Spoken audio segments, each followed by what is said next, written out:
Hello दोस्तों, नमस्कार। स्वागत है आपका जॉब इन्फॉर्मेशन यूट्यूब चैनल में। तो जैसा कि आप देख रहे हैं कि पलामू ज़िला में बम्पर भर्ती आ चुका है चौकीदार के पद पर।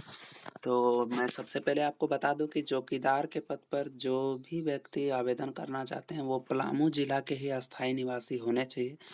वो ज़रूरी नहीं है कि वो पलामू ज़िला में नहीं किसी और ज़िला में रहते हैं, फिर भी आप आवेदन कर सकते हैं। लेकिन आपके पास पलामू ज़िला का अस्थायी निवासी प्रमाण पत्र बीडीओ, सीओ या डीसी द्वारा प्रमाणित होना चाहिए, तभी आप पलामू ज़िला का इस चौकीदार का फॉर्म को भर सकते हैं। शर्त इतना ही है कि आपके पास निवास प्रमाण पत्र होना चाहिए पलामू ज़िला का। तो चलिए जानते हैं कि कब से शुरू हो रहा है।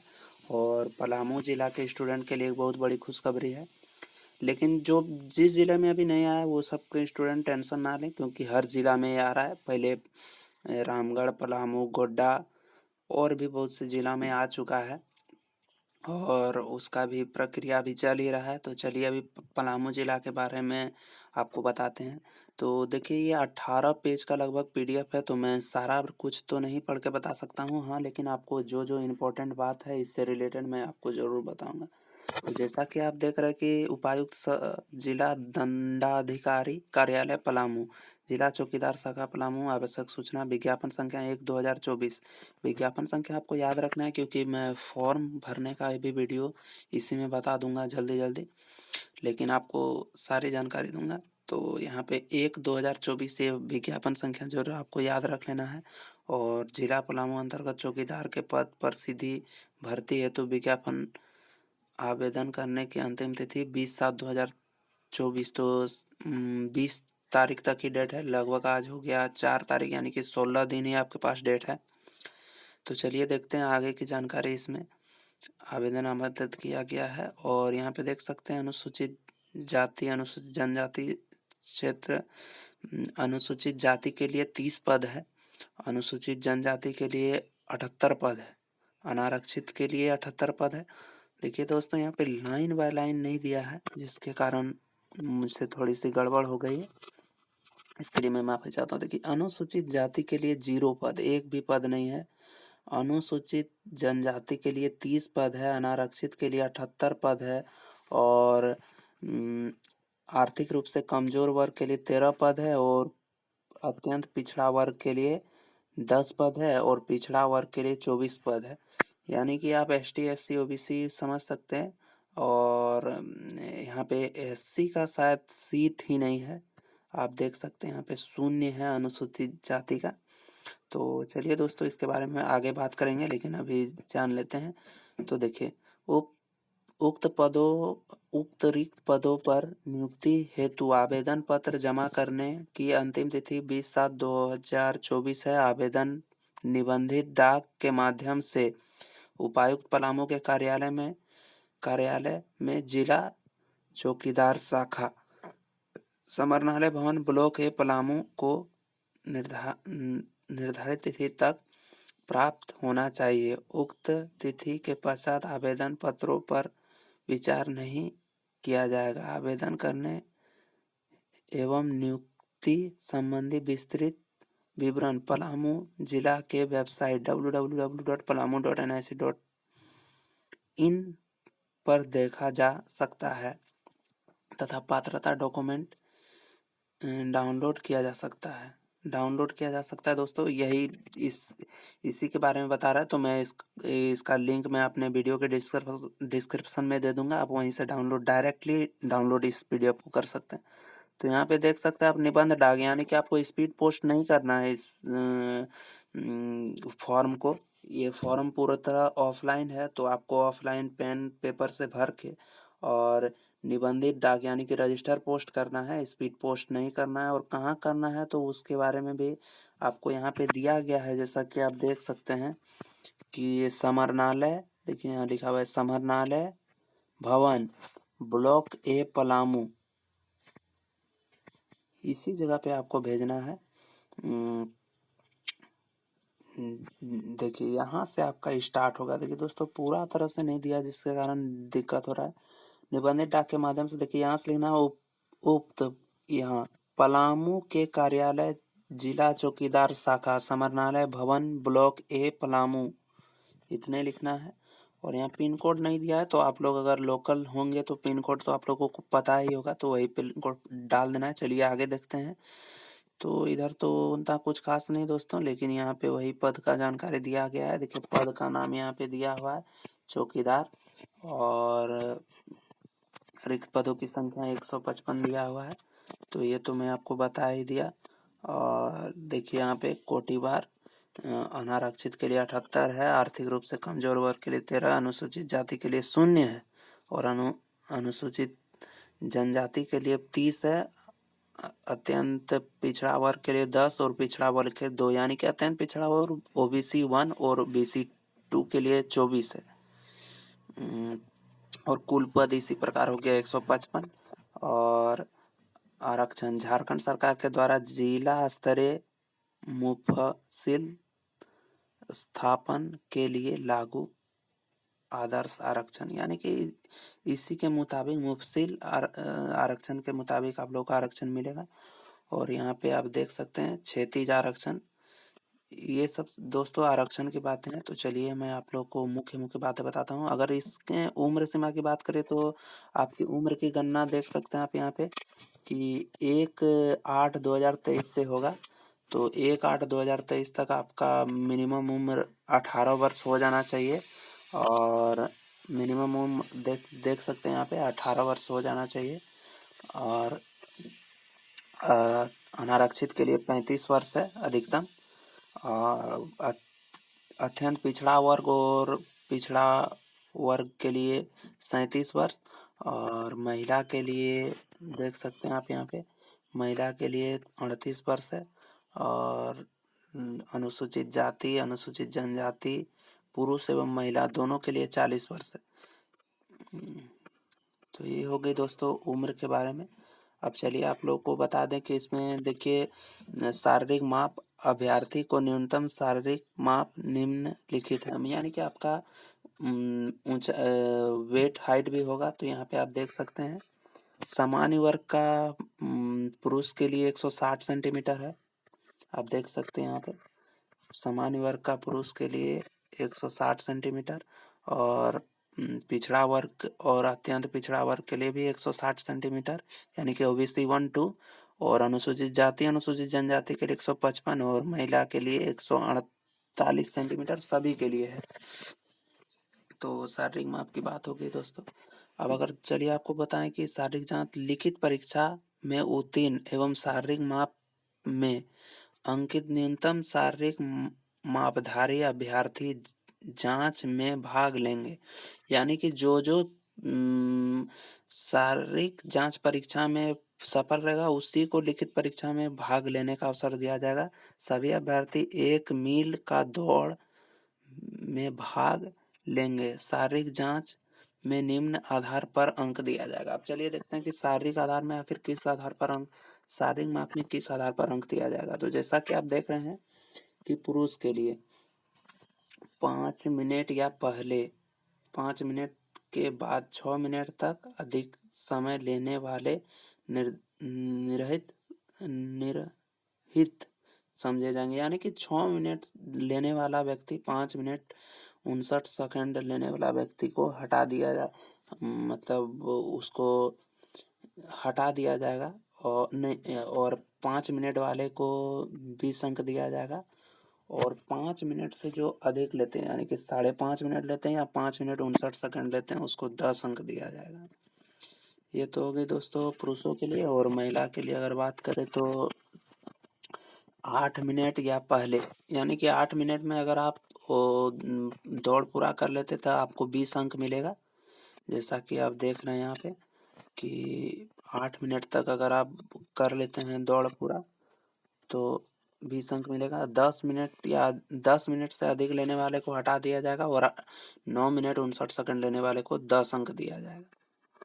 ये तो हो गई दोस्तों शारीरिक माप की बात। अब चलिए आगे देखते हैं। और देखिए यहाँ पे कि वेतनमान, अगर चौकीदार का वेतनमान की बात करें तो पोस्ट पुनरीक्षित वेतन PB1 ग्रेड पे 1 रहेगा दोस्तों आपका, और 5200 से 2000 20,200, यानी कि लगभग 5200 से 20,200 तक आपका अधिकतम सैलरी जाएगा। और ग्रेड पे ये 1800 रहेगा। 1800 ग्रेड पे का जॉब है। तो अच्छा ही है दोस्तों, क्योंकि अभी झारखंड में कोई भी वैकेंसी नहीं आ रहा है सही से, और सभी व्यक्ति पढ़ लिख के भी बेरोजगार हैं।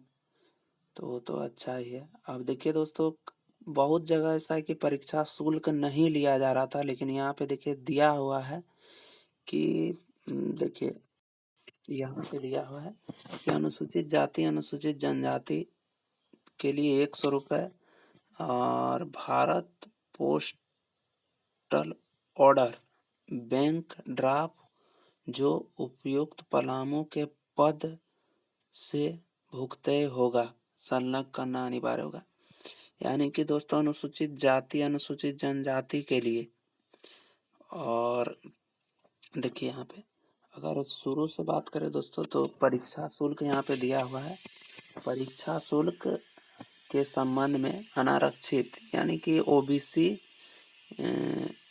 1 और 2 के लिए 200 रुपये एवं अनुसूचित जनजाति और अनुसूचित जाति के लिए 100 रुपये का भारतीय पोस्टल ऑर्डर, ये पोस्टल ऑर्डर दोस्तों आपको पोस्ट ऑफिस में मिलेगा, या फिर दिया हुआ है बैंक ड्राफ्ट जो उपायुक्त पलामू के पदनाम से भुगतय होगा। यानी कि आपको बैंक ड्राफ्ट बनाना होगा, नहीं तो पोस्टल ऑर्डर। तो मैं आपको बताऊंगा कि सबसे अच्छा होगा दोस्तों कि आप पोस्टल ऑर्डर ही ले ले डाकघर में जाके।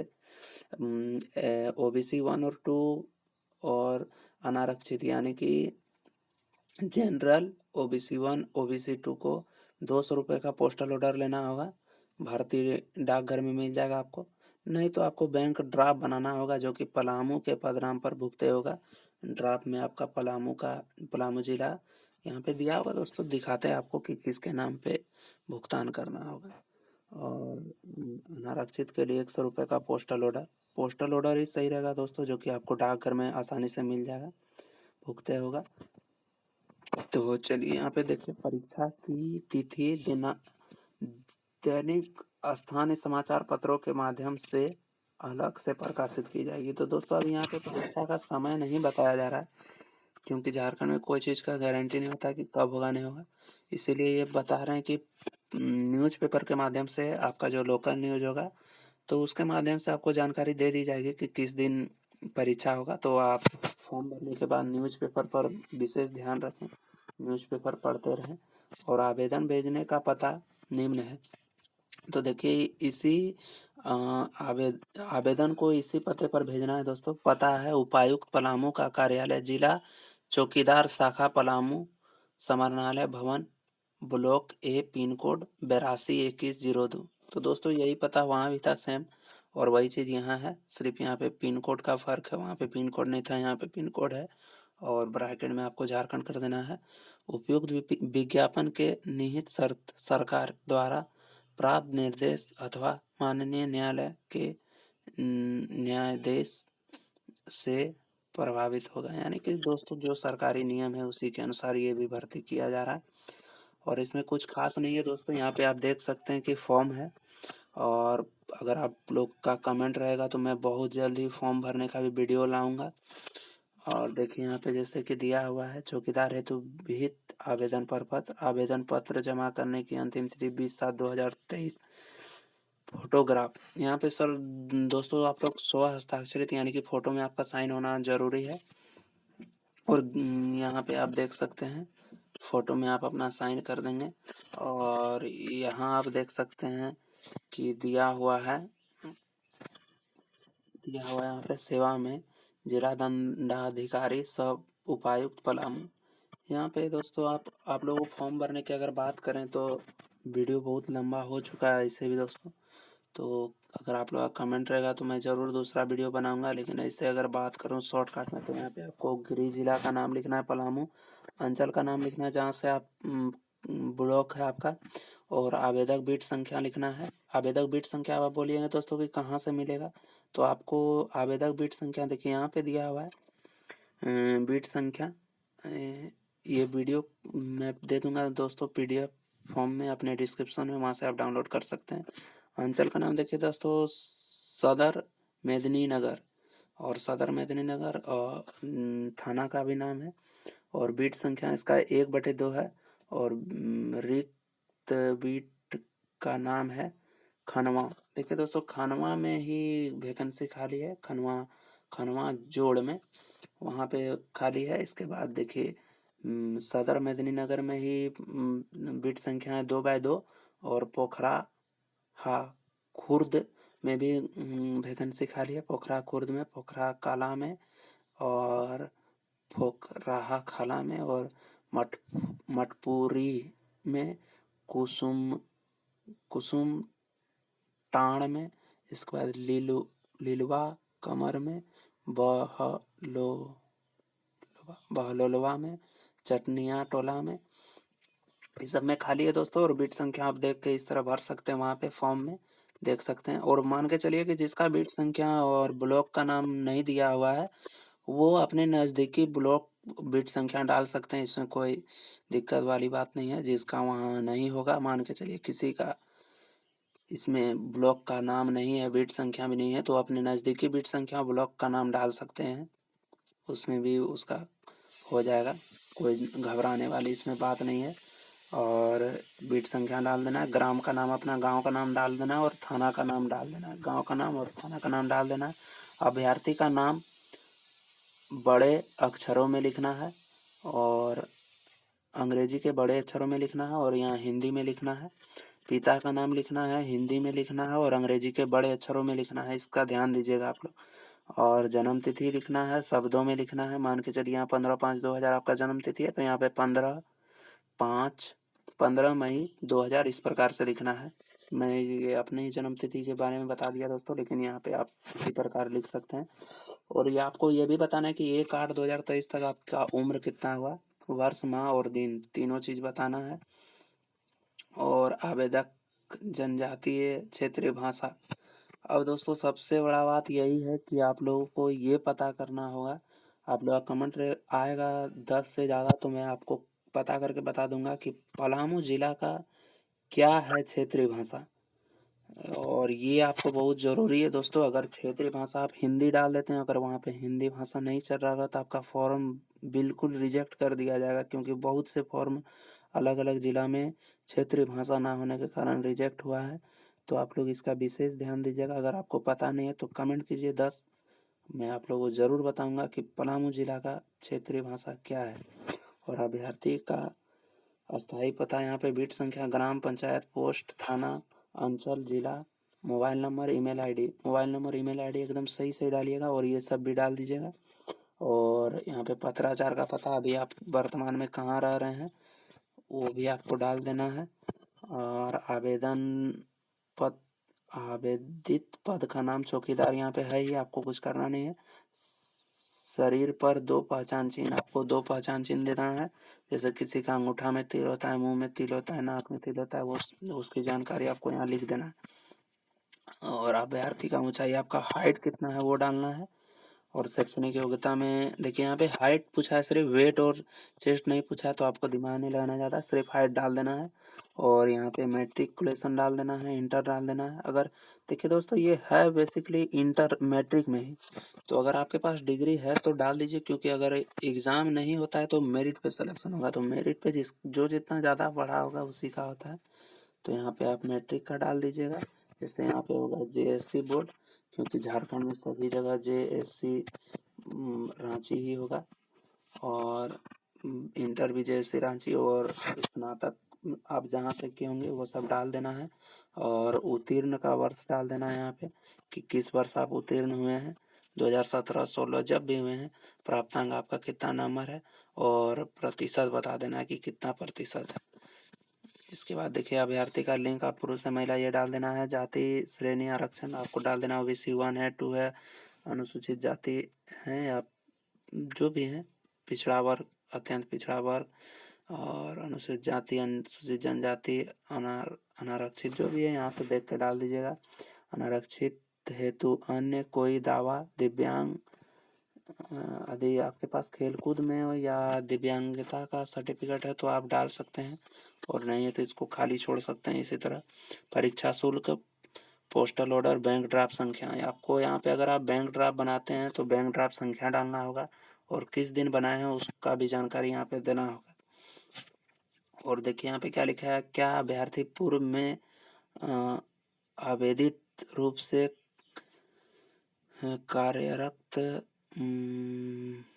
मुक्त तथा माननीय उच्च न्यायालय के न्यायाधीश आच्छादित है एवं उम्र संबंधी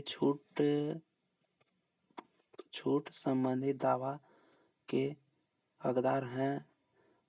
मतलब आप पूर्व में कहीं काम किए हैं सरकारी संस्थान में तो आपको उसका सर्टिफिकेट देना होगा, और दावा है तो हाँ कीजिएगा, तब आपको 10 लगभग 5 से 10 साल का छूट मिलता है उसमें, जो पूर्व में कहीं काम कर चुका है। और यहाँ पे देखिए कार्य अनुभव प्रमाण पत्र भी आपको लगाना होगा। वे कार्य केवल माननीय उच्च न्यायालय के न्यायाधीश से आच्छादित अभ्यर्थी के मामले में, यानी कि आप अगर झारखंड कोर्ट में काम किए होंगे तभी आपको यहाँ पे दिया जाएगा छूट। बाद बाकी आप किसी प्राइवेट जॉब में काम किए होंगे तो उसमें आपको छूट नहीं मिलेगा। यहाँ पे देखिए घोषणा पत्र आप पढ़ लीजिएगा और यहाँ पे डाल दीजिएगा। घोषणा पत्र पढ़ने के बाद तिथि और स्थान आप कहाँ से किस दिन साइन कर रहे हैं और कहाँ से कर रहे हैं और अपना हस्ताक्षर कर दीजिएगा। बस इतना ही था दोस्तों। और आपको एक लिफाफे के अंदर